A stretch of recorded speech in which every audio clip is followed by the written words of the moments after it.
नमस्कार विद्यार्थी मित्रांनो, स्वागत आहे तुमचं आपल्या 8वी इतिहासच्या या तासिकेमध्ये. आपल्या मागच्या तासिकेला आपण आपल्या 7व्या पाठाला सुरुवात केलेली होती, असहकार चळवळ. आपण आता त्याचा उर्वरित भाग बघू. आपण जालियनवाला बाग या हत्याकांड या भागापासून सुरुवात करू. जालियनवाला बाग हत्याकांड हे कसं झालं आणि या घटनेला जबाबदार कोण होतं हे आपण या मुद्द्यामध्ये आता बघू. भारतामध्ये इंग्रजांनी जेव्हा रॉलेट कायदा आणला तेव्हा संपूर्ण भारतात या रॉलेट कायद्याचा विरोध झाला. पण पंजाब प्रांतामध्ये या रॉलेट कायद्याच्या विरुद्ध प्रखर स्वरूप धारण झालेलं होतं. अमृतसर हे शहर या चळवळीचं प्रमुख केंद्र बनलेलं होतं. सरकारने दडपशाहीचं सत्र संपूर्ण भारतामध्ये सुरू केलेलं होतं. गांधीजींना पंजाबमध्ये येण्यास इंग्रजांनी मनाई केलेली होती, कारण त्यांच्या दृष्टीने पंजाब प्रांत आधीच खूप पेटलेला होता.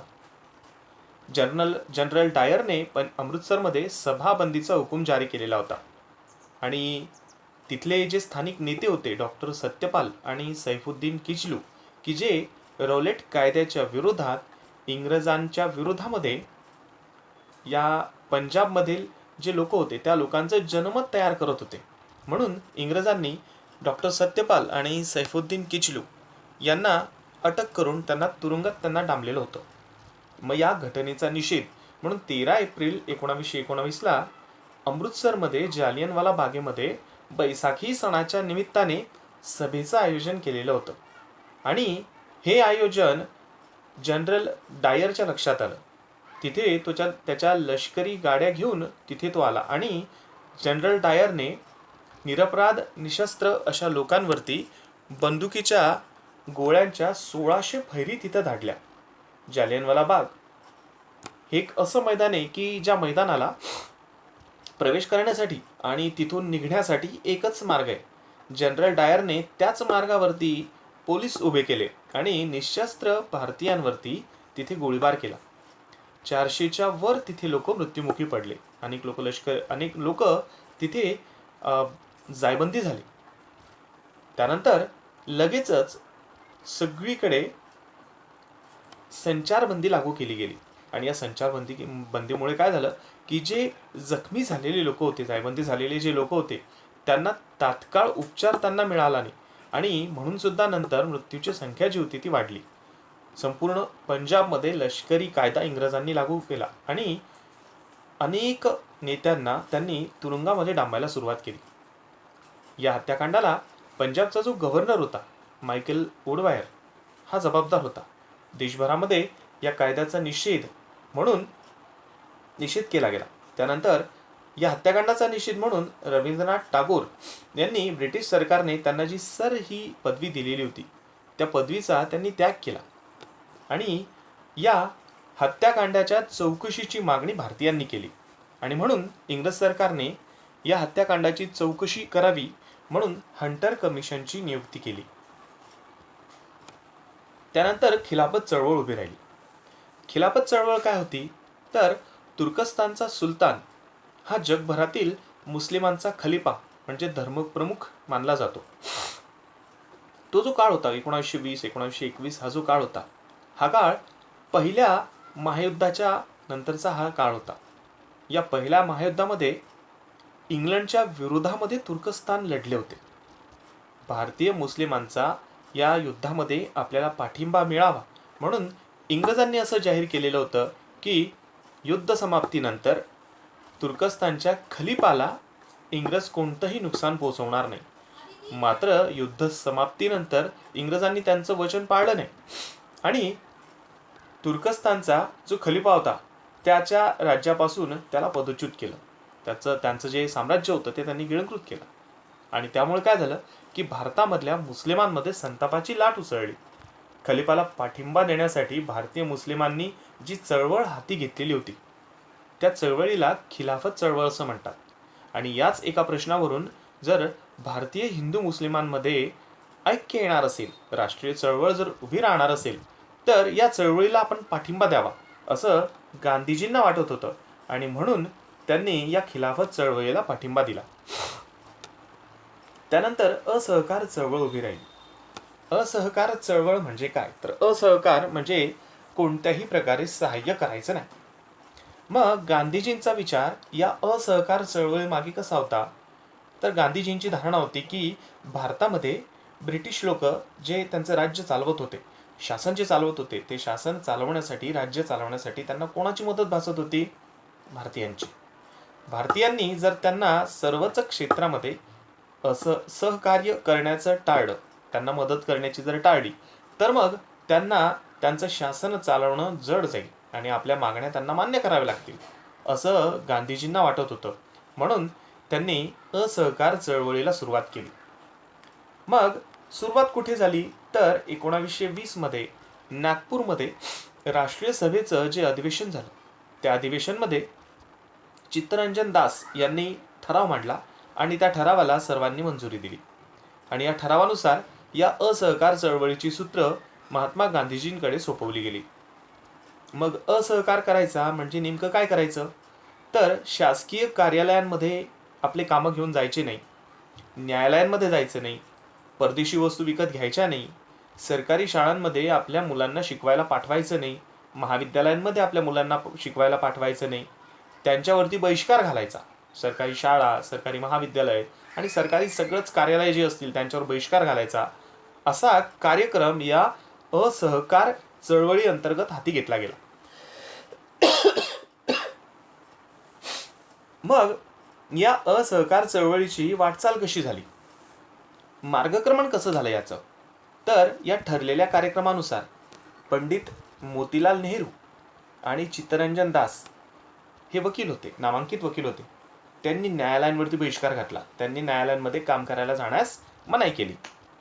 याच काळामध्ये सरकारी शाळा आणि सरकारी कॉलेजांवर बंदी घालायची. मग त्याला पर्याय म्हणून राष्ट्रीय शाळा आणि राष्ट्रीय कॉलेजांची, महाविद्यालयांची निर्मिती तेव्हा केली गेली. राष्ट्रीय शाळा, महाविद्यालय आणि विद्यापीठांची स्थापना त्या विरोधातून केली गेली. निवडणुकांवर सुद्धा बंदी घालण्यात आली. परदेशी कापडांवरती बहिष्कार घातला गेला. परदेशी कापडाच्या होळ्या केल्या गेल्या. परदेशी कापडाची विक्री करणारी जी दुकानं होती त्या दुकानांच्या समोर निदर्शने केली गेली आणि त्यामुळे परदेशी कापडाची आयात जी होती ती घटली. याचाच एक भाग, असहकार चळवळीचाच एक भाग म्हणून 1921 मध्ये मुंबईमध्ये प्रिन्स ऑफ वेल्सचं स्वागत संप पुकारून केलं गेलं.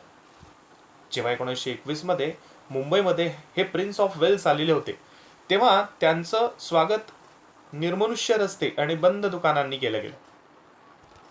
आसाममधले चहामळेवाले ते बंगालमधल्या रेल्वे कर्मचाऱ्यांपर्यंत ही चळवळ पसरली. आणि अर्थातच नेहमीप्रमाणे ही चळवळ आटोक्यात आणण्यासाठी इंग्रजांनी बळाचा वापर केला. आणि याचा दुष्परिणाम काय झाला? तर उत्तर प्रदेशमधल्या गोरखपूर जिल्ह्यामधल्या चौरी चौरा इथे फेब्रुवारी 1922 मध्ये शांततापूर्ण मिरवणुकीवरती पोलिसांनी गोळीबार केला. त्यामुळे संतप्त झालेल्या जमावाने पोलीस चौकीला आग लागली की ज्या घटनेमध्ये 23 पोलिसांचा मृत्यू झाला. एक पोलीस अधिकारी आणि 22 पोलीस यांचा मृत्यू झाला. त्यामुळे गांधीजी व्यथित झाले आणि गांधीजींनी 12 फेब्रुवारी 1922 मध्ये ही चळवळ स्थगित केली.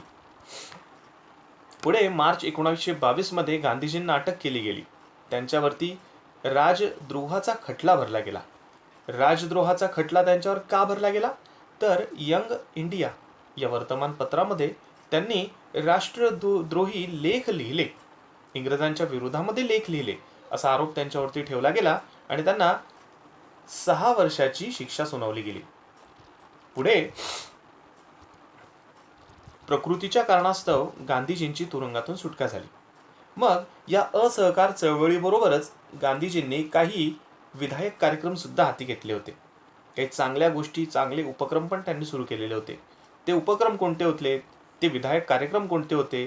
तर ते होते हिंदू मुस्लिम ऐक्य, मद्यपान बंदी, अस्पृश्यता निवारण.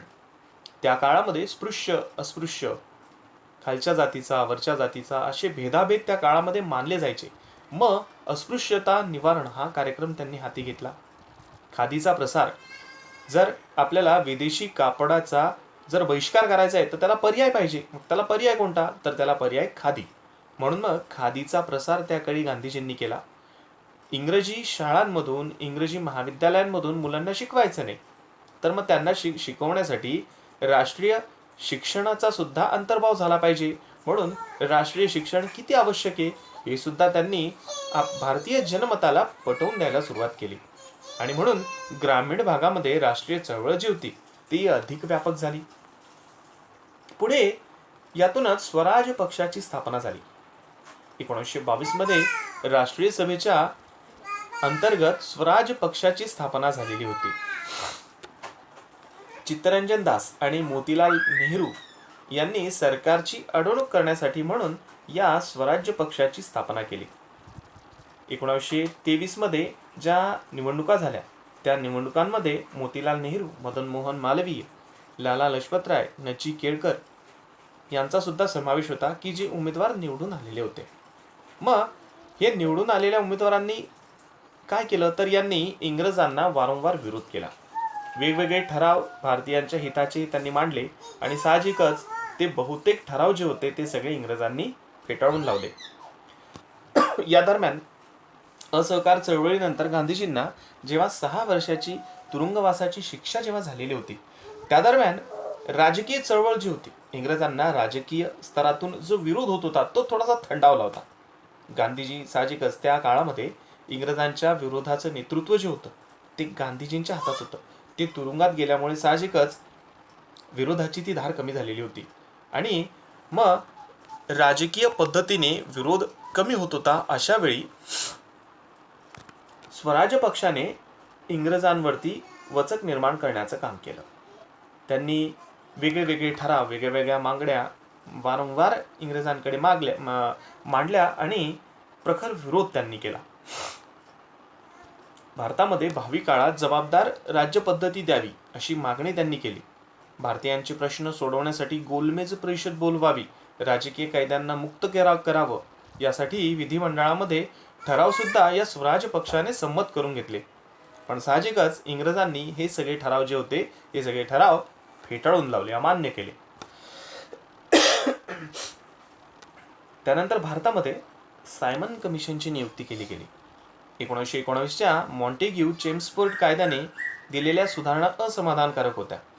त्यामुळे भारतीय जनतेमध्ये असंतोष होता. या पार्श्वभूमीवर इंग्रज सरकारने 1927 मध्ये सर जॉन सायमन यांच्या अध्यक्षतेखाली एक कमिशन नियुक्त केलं. या 7 सदस्यीय कमिशनमध्ये एकही भारतीय सदस्य नव्हता.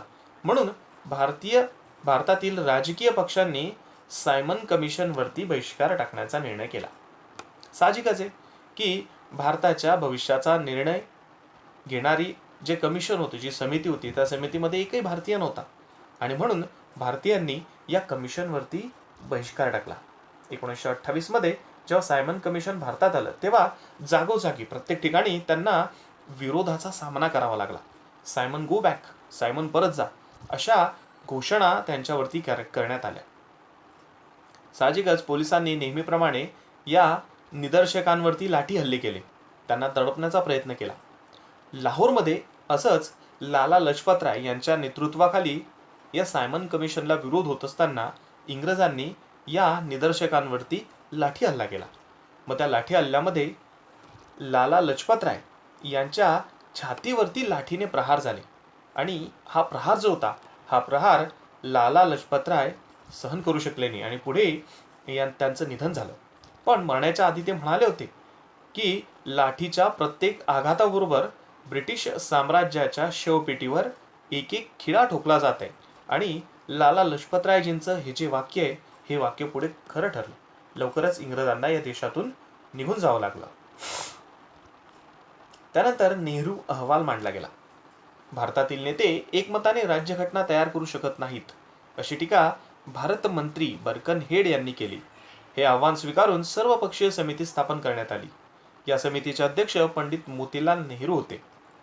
भारतामध्ये वसाहतीचे स्वराज्य स्थापन करावे, प्रौढ मतदान पद्धती लागू करावी, भारतीयांना मूलभूत नागरी हक्क द्यावेत, भाषावार प्रांतरचना करावी असे प्रस्ताव या अहवालात होते. या अहवालाला नेहरू अहवाल असं म्हणतात. हा जो अहवाल होता हा अहवाल मोतीलाल नेहरू यांनी तयार केलेला होता. यामध्ये कोणकोणत्या तरतुदी केलेल्या होत्या तर यामधल्या तरतुदी बघा, भारताला वसाहतीचं स्वातंत्र्य दिलं जावं, प्रौढ मतदान पद्धत भारतामध्ये लागू करावी, भारतीयांना मूलभूत नागरी हक्क द्यावेत आणि भाषावार प्रांतरचना भारतामध्ये करावी, अशा मागण्या या नेहरू अहवालामध्ये केलेल्या होत्या. 1929 अखेरपर्यंत सरकारने नेहरू अहवाल स्वीकारला नाही, तर सविनय कायदेभंगाचा लढा सुरू करण्याचा इशारा दिला गेला. या पार्श्वभूमीवर 1929च्या डिसेंबरमध्ये पंडित जवाहरलाल नेहरू यांच्या अध्यक्षतेखाली भरलेले लाहोर अधिवेशन ऐतिहासिक ठरले. यामध्ये काय केलं गेलं, तर यामध्ये पूर्ण स्वराज्याची मागणी केली गेली, म्हणून हे अधिवेशन ऐतिहासिक ठरलं. वसाहतीचे स्वराज्य हे आतापर्यंतचे राष्ट्रीय सभेचे उद्दिष्ट अनेक तरुण कार्यकर्त्यांना मान्य नव्हते.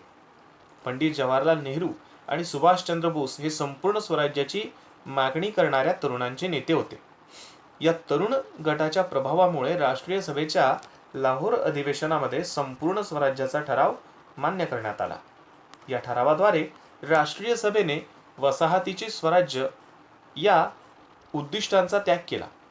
यापुढे भारताचे संपूर्ण स्वातंत्र्य हे राष्ट्रीय चळवळीचे ध्येय बनले. जवाहरलाल नेहरू यांच्या वडिलांनी पंडित नेहरूंनी जो अहवाल मांडलेला होता, त्यामध्ये वसाहतीचं स्वातंत्र्य मिळावं असा ठराव मांडलेला होता. पण पंडित जवाहरलाल नेहरू आणि सुभाषचंद्र बोस आणि यांना मानणारे अनेक अनुयायी होते, की ज्यांचा विश्वास होता की भारताला वसाहतीचं स्वातंत्र्य नको, तर भारताला पूर्ण स्वातंत्र्य पाहिजे, आणि पुढे पूर्ण स्वातंत्र्याची मागणी या अधिवेशनामध्ये लावून धरण्यात आली. आणि राष्ट्रीय चळवळीचं ध्येय सुद्धा भारताला पूर्ण स्वातंत्र्य मिळवून देणे हेच झालं. 31 डिसेंबर 1929 रोजी रावी नदीच्या किनाऱ्यावर पंडित जवाहरलाल नेहरू यांनी तिरंगा ध्वज फडकवला व 26 जानेवारी हा दिवस स्वातंत्र्य दिन म्हणून पाळण्यात यावा असं ठरवण्यात आलं. ब्रिटिश सत्तेपासून भारताला मुक्त करण्यासाठी स्वातंत्र्याचा लढा अहिंसक मार्गाने चालवण्याची प्रतिज्ञा 26 जानेवारी 1930 रोजी देशभर घेण्यात आली. आणि त्यामुळे संपूर्ण देशभरामध्ये इंग्रजांना विरोध करण्याचं जे वातावरण होतं, ते वातावरण अधिक व्यापक बनलं. आणि पुढे काहीच वर्षांमध्ये भारताला इंग्रजांच्या जोखडातून मुक्ती मिळाली.